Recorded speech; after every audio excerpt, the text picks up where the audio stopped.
Over 60 years later, we're still obsessed with John F. Kennedy's assassination, and with good reason. Here are just some of the bizarre facts that have us still wondering what really happened in Dallas that day.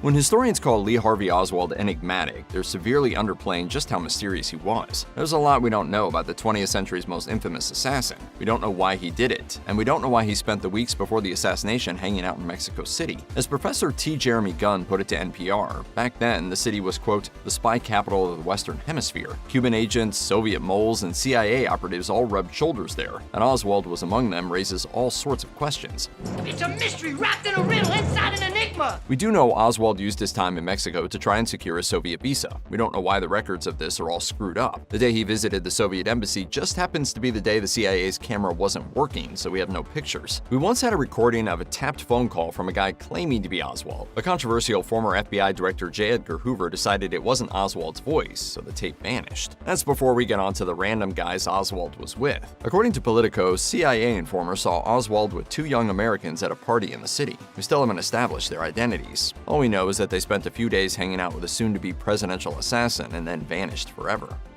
One of the spies in Mexico City at the time of Oswald's visit was June or Jerry Cobb, an Oklahoma girl who turned pro-Castro revolutionary before becoming disgusted with Cuba and turning CIA spy. Cobb was a valuable intelligence asset. Her claims were usually taken seriously, so when she followed up Kennedy's assassination by telling her CIA handlers Oswald had been seen at a Mexico City party where people joked about killing JFK, you better believe the feds listened. The story comes via Politico, and we should say here that its specifics remain shrouded in mystery. Cobb's file is still under lock and key for security reasons, so Politico's reporting comes only from related CIA and FBI files. Still, it's fascinating reading. Mexican playwright Elena Garro reported the party to Cobb, saying it was a meeting place for Cuban diplomats. Some were even joking about how useful it'd be if Kennedy was killed. Garro's information was so shocking that the FBI interviewed her in 1964. But Cobb's intel was disparaged by the CIA, and no follow-up action seems to have been taken. No evidence connecting the assassination to Cuba or the Soviets has ever surfaced, even after the opening of the KGB files. Still, it does make you wonder what exactly happened at that party and just what Oswald was doing there.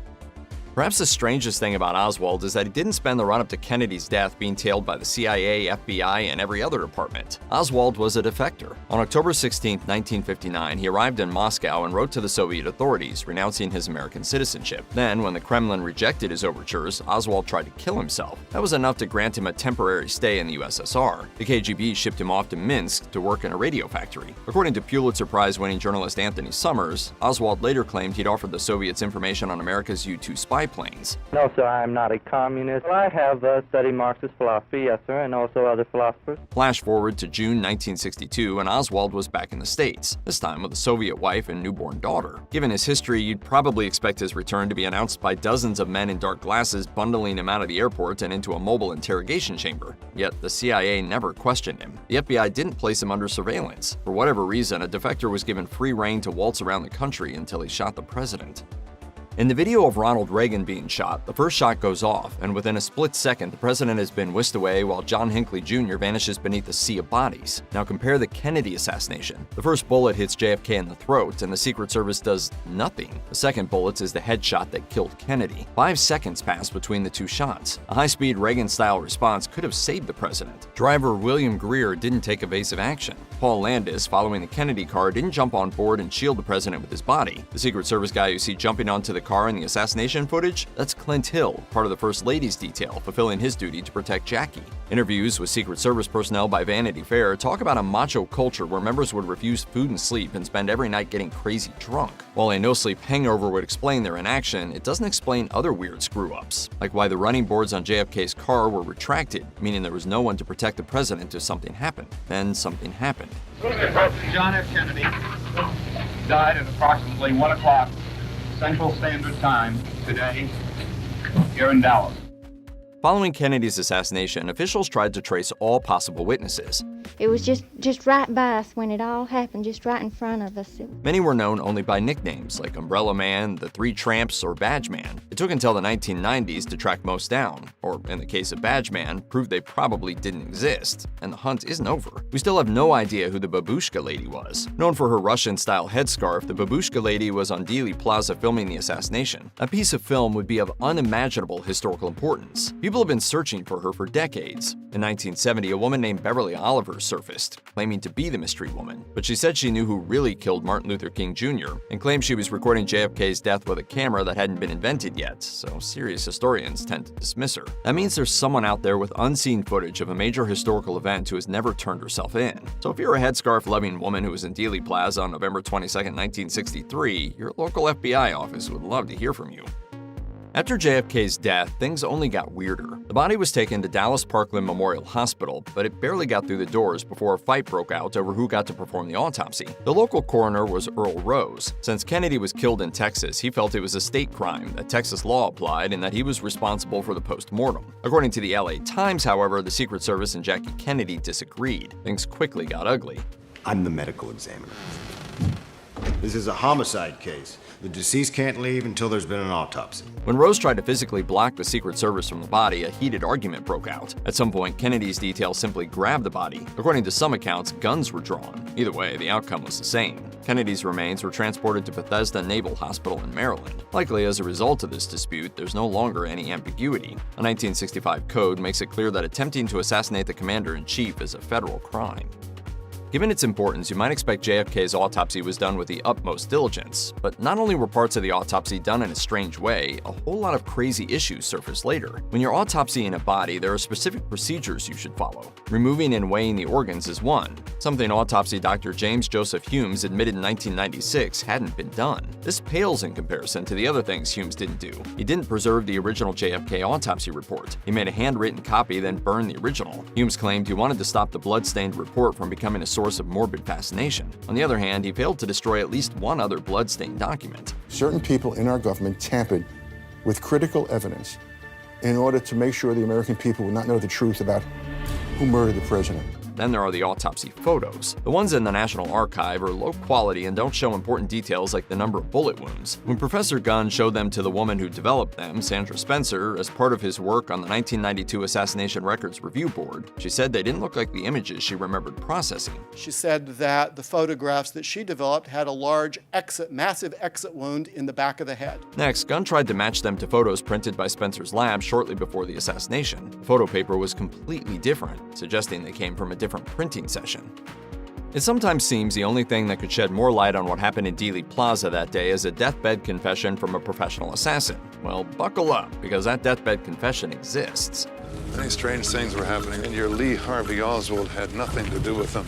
In 1966, Herminio Diaz Garcia, a hitman for the Cuban Mafia, died during a raid on a prison. Before he expired, he told fellow mobster Tony Cuesta he'd been responsible for the death of the US president. That's the story investigative journalist Anthony Summers tells in his book on the assassination, Not in Your Lifetime. In 2007, Summers and Robert Blakey, a former chief counsel to the House Select Committee on Assassinations, interviewed Cuban exile Ronaldo Martinez Gomez, who also spoke with the Telegraph in 2013. Gomez said he'd shared a cell with Cuesta, who told him about Diaz's confession. In fact, Diaz was in the United States on November 23, 1963, and had previously carried out 20 political assassinations. Of course, this is just one man's word, and hitmen tend to lie, but there are other bizarre Cuban connections to JFK's murder. Also in 2007, former Kennedy detail Secret Serviceman Abraham Bolden told ABC about a tip-off the service received ahead of JFK's aborted trip to Chicago on November 2, 1963. Two Cuban men with rifles were spotted in a rented room along the motorcade route, but the surveillance operation against them was bungled and the potential assassins vanished.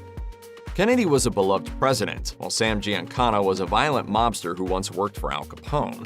Declined to answer because I honestly believe my answer might tend to incriminate him. Yet if you were to read books on the lives of both Kennedy and Giancana, you'd find they keep cropping up in each other's stories. The coincidences add fuel to the rumors that the Mafia killed Kennedy for riding hard on them. Giancana had ties to JFK's dad, Joseph P. Kennedy, from Prohibition. The old man Kennedy was a very close friend of Giancana's. They were in business together in the old days, in the bootlegging business. But the ties may have gone deeper. In 1997, reporter Seymour Hersh wrote in his book The Dark Side of Camelot that Joe Kennedy asked Giancana to help his son win the 1960 election. Then there's Frank Sinatra, who was friends with both JFK and Giancana. Frank's daughter Tina later claimed that her father asked Giancana to lean on the unions to help JFK win the Democratic primaries. JFK and Giancana also shared a mistress, Judith Campbell Exner, who said in 1988 that she arranged secret meetings between them. I can, at this time, emphatically state that my relationship with Jack Kennedy was of a close personal nature. The strangest part of all may concern not Kennedy's death, but Giancana's. The mob boss was used by the CIA to attempt a hit on Castro. Just before he could testify before the Senate's Church Committee about his work with the agency, Giancana himself was assassinated.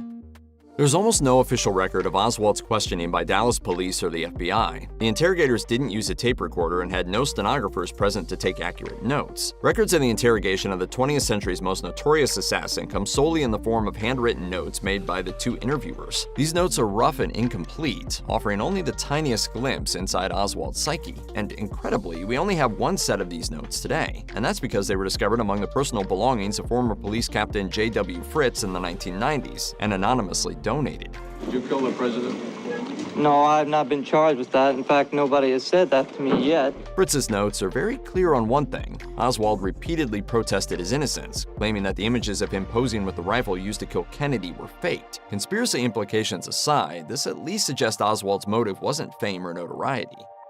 In the decades since Kennedy's death, a whole bunch of records and important documents have vanished. The Mary Farrell Foundation maintains an online database regarding the missing records. While many of the foundation's conspiracy theory claims are unsupported, the missing records are well cataloged. Among those vanished documents are a note written by Oswald and sent to the FBI, an Army intelligence file on Oswald, and Secret Service records relating to a trip JFK nearly took to Chicago in November 1963. In addition, there's some evidence the Marine Corps, of which Oswald had been a member, launched its own investigation after the assassination, but no documents from it have ever surfaced. Perhaps even weirder is the story of the missing page from Oswald's notebook, reported in the LA Times. Historian and journalist James Reston Jr. claims Secret Service agent Mike Howard checked Oswald's apartment after the assassination and found a notebook with a page headed, "I will kill." Underneath were the names of an FBI agent, a general, and Richard Nixon. Texas Governor John Connally was also listed with a dagger drawn through his name. Reston views this as more evidence that Oswald meant to kill Connally, who was riding in JFK's car and was badly injured in the assassination. Whether his interpretation is correct or not, it's a moot point. The page was torn out after Howard handed the book over and has been missing ever since.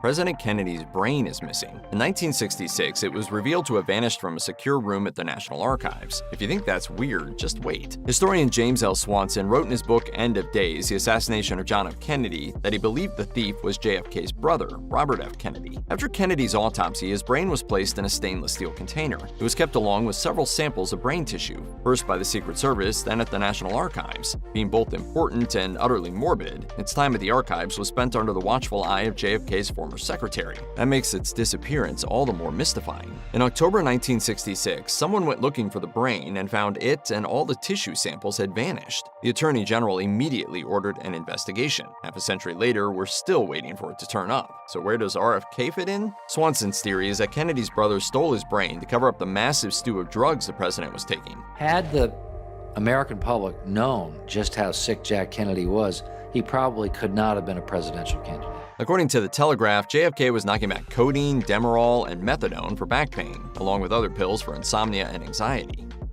In July 2017, a handful of new files on JFK's death were released to the public. This was in accordance with a 1992 law that all records of the assassination had to be declassified by October 26, 2017. While most of the new files were little more than duplicates of already public material, they did contain one strange new nugget of information. From the Warren Commission onwards, the CIA publicly embraced the lone gunman theory that Oswald acted alone. But the new documents revealed that, by the mid-1970s, the CIA no longer believed this. Internally, the agency began to consider JFK's death part of a possible conspiracy, even as they continued to publicly support the theory that Oswald acted alone. I know what it is to kill someone.